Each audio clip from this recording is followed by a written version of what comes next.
नमस्कार दोस्तों, स्वागत है आपका SSC learning point by Singh sir. आज हम करेंगे 23 नवंबर शिफ्ट 2 का पेपर और 23 नवंबर शिफ्ट 1 तक हम कर चुके हैं, 23 तारीख तक के।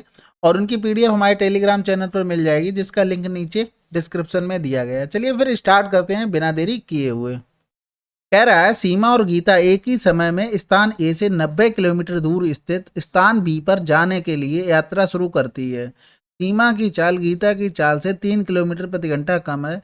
गीता स्थान बी पर पहुंचती है और तुरंत वापस चलना शुरू करती है। मार्ग में वह स्थान बी से 15 किलोमीटर की दूरी पर सीमा से मिलती है। गीता की चाल ज्ञात कीजिए। देखो, बिल्कुल सिंपल सवाल है। एक यहाँ पर बी था, कुछ यहाँ से यहाँ तक की दूरी कितनी थी? 90 किलोमीटर। दो लोग थे, कौन कौन थे? सीमा थे और गीता थी। ठीक है। अब वो कह रहा है कि बी पर पहुंच गई गीता, यानी कि बी तक पहुंची, यानी 90 किलोमीटर ये चली। फिर वो वापस आ रही थी तो 15 किलोमीटर पे किससे मिली? सीमा से मिली। यानी कि इसने 15 किलोमीटर कम चली। 90 से 15 गया, 75 किसने चली? सीमा ने। और 105 किसने चली? यानी डिस्टेंस में रेशियो 75 और 105। ये सीमा थी, ये गीता थी। तो 15 पना 75, 15 सत्ते 105 हो गया। तो स्पीड में रेशियो क्या होगा? देखो, यहाँ से यहाँ तक आने में जो गीता को समय लगा है, भाई सीमा को यहाँ से आने में लगा है, तो टाइम तो कांस्टेंट हो गया। तो देखो सेम रेशियो होगा। डिफरेंस स्पीड में दो का, दो की वैल्यू 3 कै गुना हो रहा? 1.5 गुना हो रहा। तो गीता की निकालनी, तो गीता का कितना था? 7 बराबर निकाल लो। 15 सत्ते 105, आंसर आ गया। अगला सवाल, उस वर्ग का क्षेत्रफल ज्ञात कीजिए जिसका विकर्ण इतना है। देखो, विकर्ण क्या होता है? √2a। समझना बात को, विकर्ण क्या होता है? √2a। अगर हमें यहाँ से एरिया निकालना होगा तो देखो क्या होता है? एरिया ए स्क्वायर होता है, तो हमें √2 से क्या डिवाइड करना पड़ेगा और इसका क्या करना पड़ेगा? होल स्क्वायर करना पड़ेगा। तो कुल मिलाकर विकर्ण हमें निकालना हो तो √2 से डिवाइड कर दो और होल स्क्वायर कर दो, यानी कि 2.6 में √2 से डिवाइड कर दिया और इसका कर देंगे होल स्क्वायर। समझ गए बात को? तो 2.6 को क्या लिख सकते हैं? 1.3 गुणे 2 लिख सकते हैं, बटे क्या हो गया? √2 हो गया। तो ये √2 तो ऊपर चला जाएगा, ये तो कैंसिल आउट हो गया नीचे वाला। 13 तेरियम 169 हो गया। √2 का मतलब 2 हो गया, 2 ने में 18 हो गया, 2 छक्के 12 1 13 हो गया, और 2 एक कम 2 एक 3 हो गया, यानी 33.8 आंसर आ जाएगा। ठीक है। तो दशमलव देखो 2 के बाद इसलिए आ गया क्योंकि स्क्वायर किया था, यानी 1.3 गुणे 1.3 करते तो 169 हो जाता, तो 2 नंबर के पहले आता। चलिए फिर अगला सवाल करते हैं। एक धनराशि साधारण ब्याज की एक निश्चित वार्षिक दर पर 5 वर्ष में इतनी, 8 वर्ष में इतनी हो जाती है, तो 20,000 की धनराशि पर उसी दर पर से ही 2/5 वर्ष का साधारण ब्याज कितना होगा? देखो सिंपल सी बात है, यहाँ से निकाल लो क्या पहले? मूलधन। तो 5 वर्ष में कितनी हो रही थी? 13,860, और 8 वर्ष में 16,776। डिफरेंस करेंगे, 3 साल का ब्याज निकल के आ जाएगा। 6, 7 से 6 गया 1, 17 से 8 गया 9, यहाँ बचा कितना? 5 से 3 गया 2 बचा। ये तो आ गया 3 साल का। 1 साल का कितना होगा? 3 नेम 27, 3 सत्ते के 3 दूनी। 5 साल का कितना होगा? 5 दूनी 10 हो गया, 5 सत्ते 35, 36, 5 नेम 45, 48। 4860 ब्याज आया, यानी कि ये पूरी राशि से हम 4860 घटा दें तो हमें क्या मिल जाएगा? मूलधन। 0 0, 13 से 4 गया 9, 9,000 आ गया क्या मूलधन?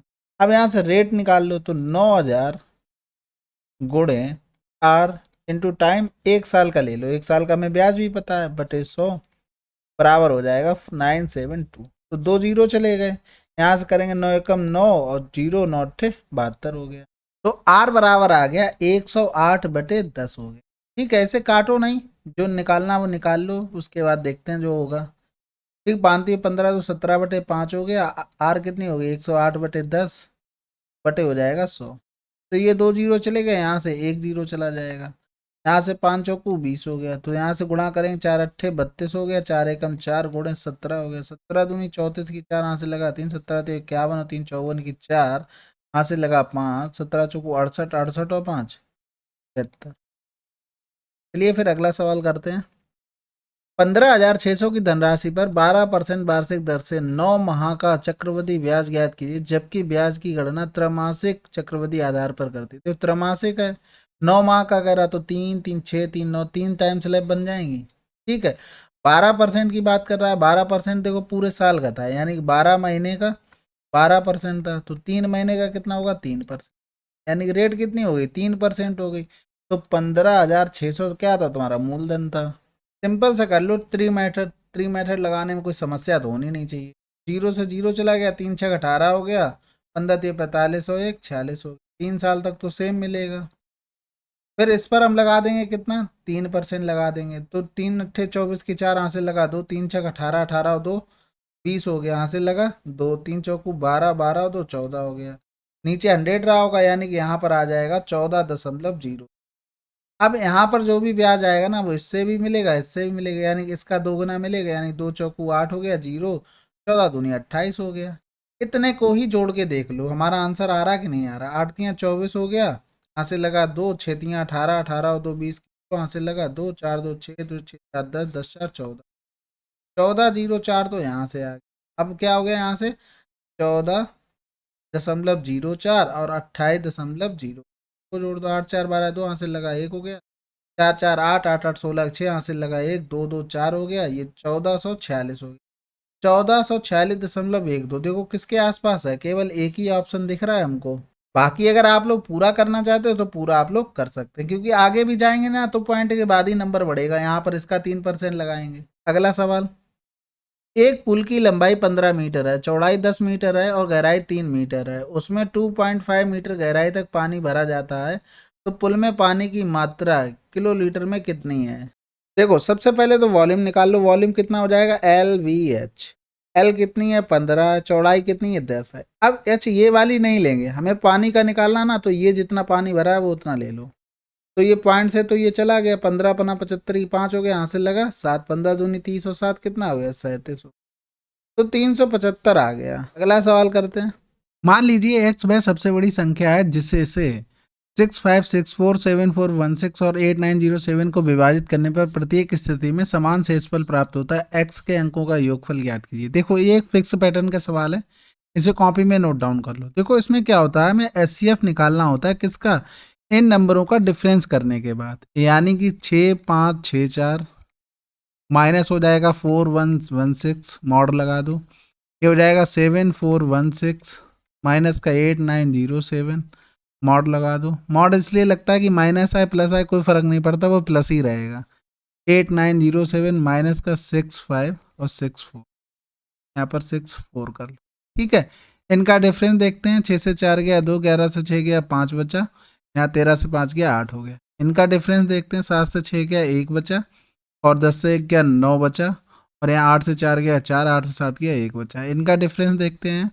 7 से 4 गया 3 बचा, 10 से 6 गया 4 बचा, और 9 से 5 गया 4 बचा, 8 से 6 गया 2 बचा।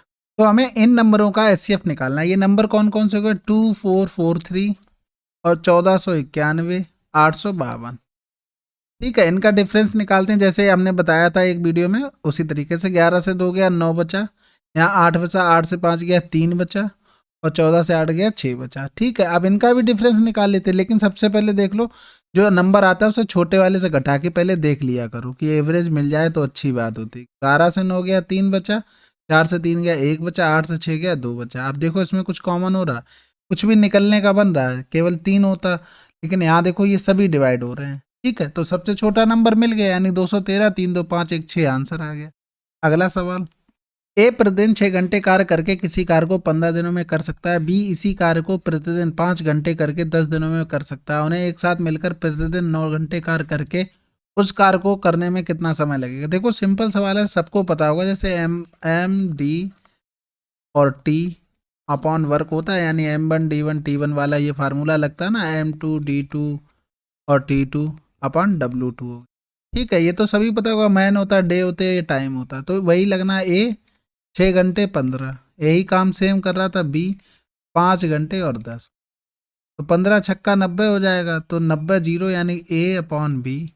9 नीचे आ जाएगा 5 ऊपर, ये आ गई इफिशियंसी किसकी, ए और बी की। टोटल काम निकालो, 6 गुणे 15, ए की इफिशियंसी 5 थी, टोटल काम अब 9 घंटे करना है, और दोनों को 9 5 14 हो गया।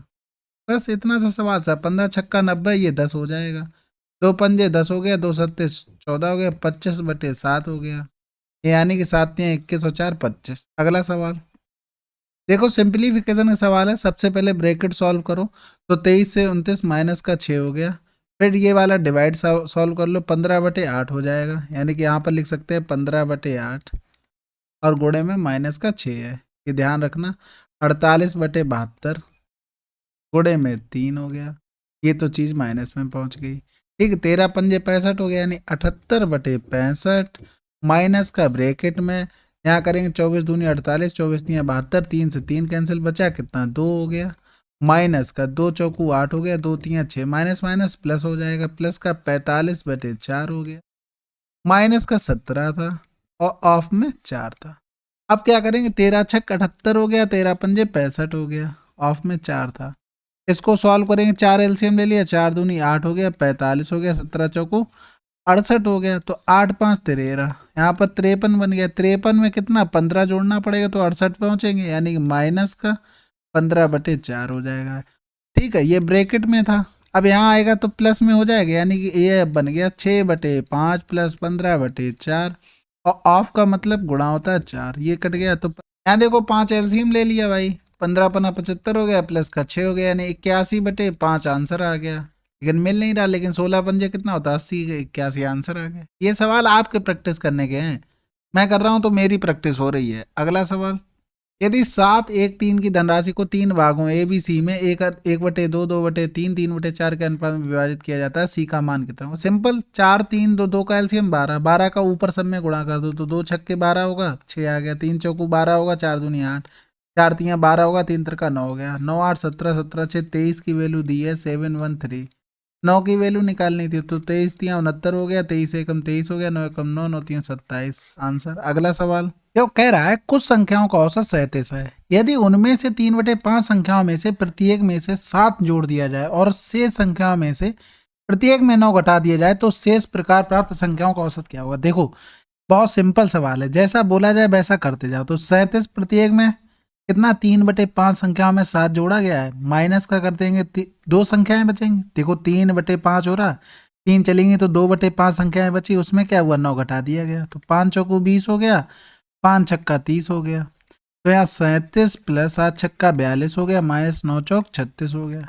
इनमें डिफरेंस 0.6 का, यानी 37.6 आंसर। देखो हुआ कैसे, जैसे मान लो अगर x संख्याएं होती तो x संख्याओं का सम क्या होता, 37x होता। अब वो कह रहा है इनका सम इतना हो रहा है, कह रहा है संख्याओं का 3/5 में, या देखो 3/5 x होती ये संख्याएं, अगर इनका हम अगर सम निकालते तो गुणे 37 करते, क्योंकि सबका एवरेज 37 है, तो इनमें से अगर जैसे मान लो 40 संख्याओं का औसत 37 है, अगर इसमें से 8 संख्याओं का एवरेज निकाले, इन्हीं में से 8 संख्याएं ले रहे हैं तो उनका भी एवरेज 37 ही होगा। अगर 10 का निकाले उनका भी एवरेज 37 ही होगा। अगर छोटी बड़ी ना हो तो सब मिला के ही करते हैं ना। अब बात को समझो, यहाँ पर ये हो गया। अब कह रहा है इसमें प्रत्येक में 7 जोड़ गया, तो प्रत्येक में 7 जोड़ दे रहे हैं, ठीक है। अब कह रहा है कि नीचे 2/3 संख्याएं बची हैं, ये संख्याओं को कह रहा है 3 चलेगी, 2/3, इनका भी एवरेज इतना ही होगा। इसमें से क्या किया उन्होंने, 9 घटा दिया प्रत्येक से, तो गुणे 9 कर दो, समझ गए। अब इन दोनों को जोड़ेंगे, डिवाइड करेंगे, टोटल संख्याएं तो x की x ही रहेंगी कि वो भी कम ज्यादा हो गई, तो देखो x से तो सारे x चले गए, समझ में आ गई होगी बात।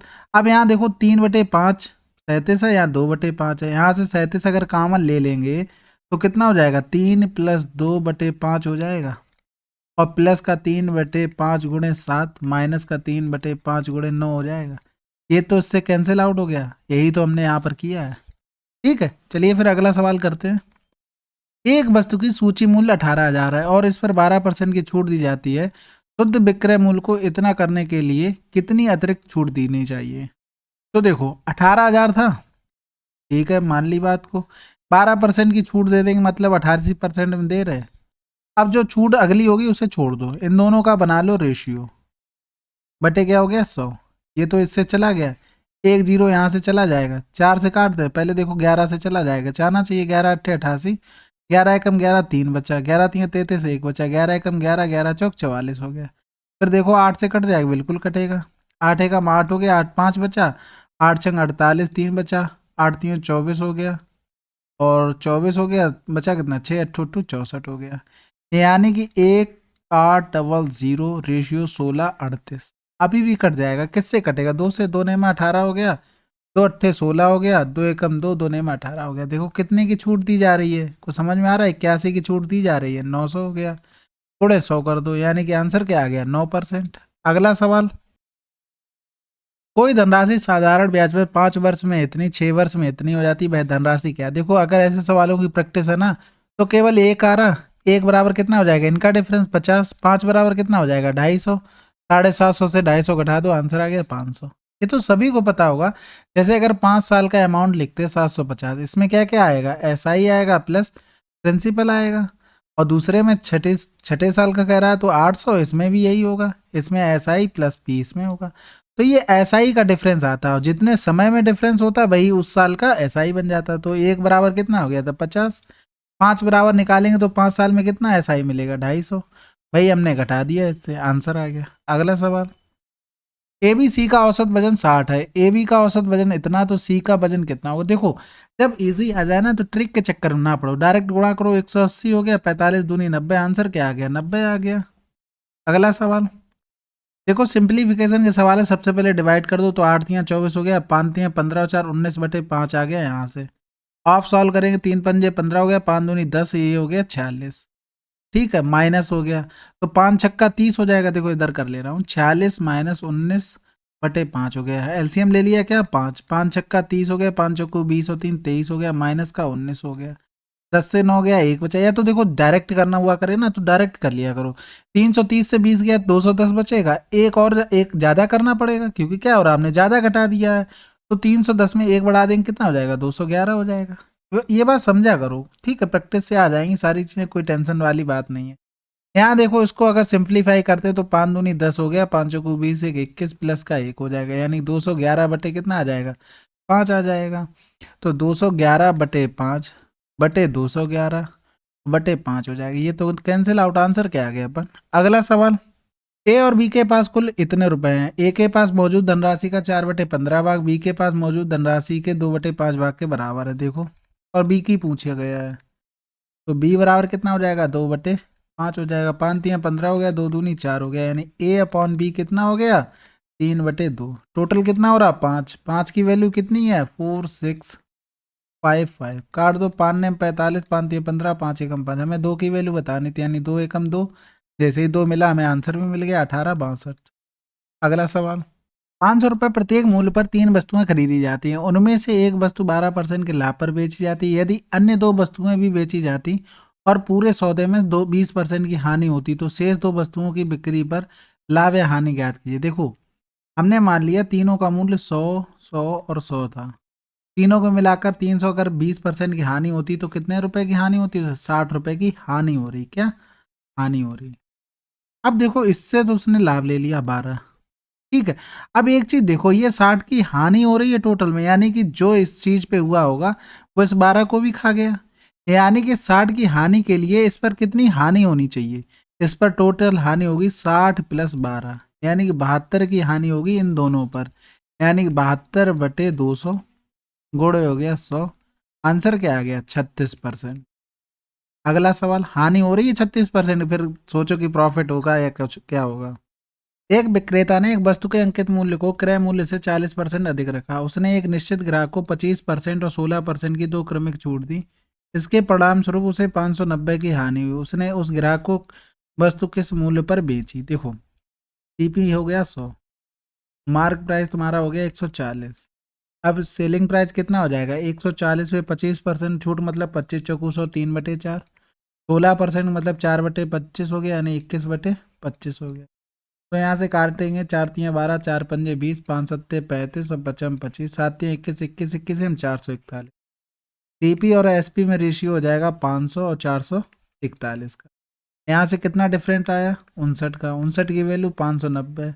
हमें यही तो बताना था, 441 की वैल्यू कै गुना हो जाएगा? 10 गुना हो जाएगा, यानी 4410 आंसर है। अगला सवाल, यदि पूर्णांक के संख्याओं 3, 5, 10 से विभाज्य है तो इन सभी संख्याओं से विभाज्य अगला पूर्णांक ज्ञात कीजिए। देखो अगर तुम्हें नहीं समझ में आता तो देखो के संख्याएं ये सारी दी हुई थी, तो यहाँ से देखो अगर 3 से डिवाइड करते, के तो डिवाइड है बोला गया है सवाल में, 10 होता नहीं होता, यहाँ 3 से 20 होता नहीं होता, यहाँ 2 होता नहीं होता, तो आंसर तो ऐसे ही लगा सकते थे। ए और बी किसी कार्य को क्रम से 36 दिनों 48 दिनों में कर सकते हैं। उन्होंने 12 दिनों तक एक साथ कार्य किया। शेष कार्य को सी द्वारा अकेले 10 दिनों में पूरा किया गया। ए और सी एक साथ मिलकर मूल कार्य के 62.5% के हिस्से कितने दिनों में करेगा? देखो ए और बी 36 और 48 हो, उन्होंने 12 दिन तक काम किया, तो एलसीएम ले लेंगे तो कितना, देखो यहाँ लिख सकते हैं 12 3 36, इधर लग सकते हैं 12 चौक 48, यानी कि 144 हो गया। तो इधर हो जाएगा 4, इधर हो जाएगा 3। ठीक है, तो इनकी इफिशियंसी आ गई, 12 दिन काम किया यानी 4 3 7, 12 की इफिशियंसी, सॉरी 12 दिन 7 की इफिशियंसी से 84 काम वो कर लेंगे। ठीक है, 84 काम जैसे ही हुआ तो ऐसे माइनस कर देंगे इससे, काम बचा कितना, 0 8 14 से हट गया 6। तो कह रहा ए और सी एक साथ मिलकर मूल्य कार्य का 12.5% 62% हिस्सा कितने दिन। देखो सी ने क्या किया, बचे हुए काम को 10 दिन में कर दिया, तो सी की इफिशियंसी कितनी आ गई, 6 आ गई। अब यहाँ से क्या करेंगे, ए और सी ले लो, 6 और 4 10 हो जाएगा, टोटल काम 144। अब यहाँ से 62.5 कह रहा है, तो 1/8 करते हैं जब 100, तो 12.5 आता है। तो इसका कितना गुना हो रहा है, इसका 5 गुना हो रहा है, इसका 5 गुना हो जाएगा, यानी कि हम निकालेंगे 5/8। ठीक है, तो 5 दूनी 10 हो गया, 8 दूनी 16 हो गया, 16 ने में 144 आंसर आ गया। अगला सवाल, राधा की बचत उसके व्यय के 40% के बराबर है। ठीक है, राधा की जो बचत है उसके व्यय के 40% अगर व्यय 100 है तो ये हो गया उसकी बचत। इनमें रेशियो 2 दूनी 4, 2 पंजे 10 हो गया। यदि उसकी आय में 25% की वृद्धि होती है और व्यय में 40%, तो एक तरफ व्यय लिखो, एक तरफ आय बचत लिखो, इन दोनों से मिलकर बनती है आय में 25%, व्यय में 40% की वृद्धि हो रही है। इनमें रेशियो है 2 और 5 का। ठीक है, इनमें डिफरेंस करेंगे 15, यानी कि 2 की वैल्यू 15 यानी 7.5 गुना हो रहा है, तो इसका भी 7.5 गुना 55 25 हो गया, 5 सत्ते 35 और 2 37 हो गया। 25 से ये बड़ा है यानी कि इससे ये छोटा आ जाएगा, तो यहाँ से डिफरेंस देख लेंगे कितना आ रहा है, 37.5 में 25 का डिफरेंस, तो 5 हो गया, 7 से 5 गया 2, 3 से 2 गया 1, 12.5% आंसर आ जाए, कमी हो रही होगी। अगला सवाल, पी क्यू का अनुपात इतना है तो इसकी वैल्यू निकालनी। देखो पी और क्यू की पावर नीचे ऊपर सेम है तो डायरेक्ट रख दो, 2 दूनी 4 हो गया, 5 दूनी 10 हो गया, प्लस का 3 हो गया, माइनस का 9 हो गया, यानी कि 7/1 आंसर है। अगला सवाल, एक दुकानदार ने 15,000 में एक ओवन खरीदा, इसे 19,200 में बेच दिया और 350 रुपये चुंगी और 650 रुपये परिवहन शुल्क पर भुगतान किया, उसका प्रतिशत लाभ या प्रतिशत हानि कितनी होगी। देखो 15,000 ये खर्च कर दिया, 1,000 रुपये यहाँ खर्च कर दिया, यानी टोटल उसने खर्च कितना किया, 16,000 रुपये, बेचा कितने 19,200, डिफरेंस कितना है 3200 का प्रॉफिट लिया, 16,000 से इसे डिवाइड कर दो, परसेंटेज निकाल लो, 16 दूनी 32, 20% आंसर आ जाएगा। अगला सवाल, एक ट्रेन की चाल 80 किलोमीटर प्रति घंटा है, सुबह 10:20 पर और दोपहर 1:50 तक द्वारा दी गई दूरी। देखो सिंपल सा है, 1:50 को क्या लिख सकते हैं, 13:50, 12 के बाद 1 बचता है ना, और 10:20, इनमें डिफरेंस कितना आ गया 30 और 3, यानी 3 घंटे 30 मिनट चले, तो 3 घंटे 30 मिनट को भी चेंज कर लो, 30 दूनी 60 हो गया, 3 दूनी 6, 7/2 घंटे आ गया, स्पीड का गुणा कर दो, 2 चौकू 8 हो गया, 7 चौक 28, 280 किलोमीटर। अगला सवाल, सीता ने 900 में से 756 अंक हासिल किए और उसके भाई अभी ने 500 में से 350 अंक हासिल किए, अभी को कितने अंक और प्राप्त करने चाहिए थे ताकि उसके और सीता के प्राप्त अंकों के प्रतिशत बराबर हो जाते। तो यहाँ से देखो पहले सीता के कितने परसेंटेज नंबर बने, तो 900 गुणे हो गया 100, 9 अट्ठे 72 हो गया, 9 चौक 36, 84% है।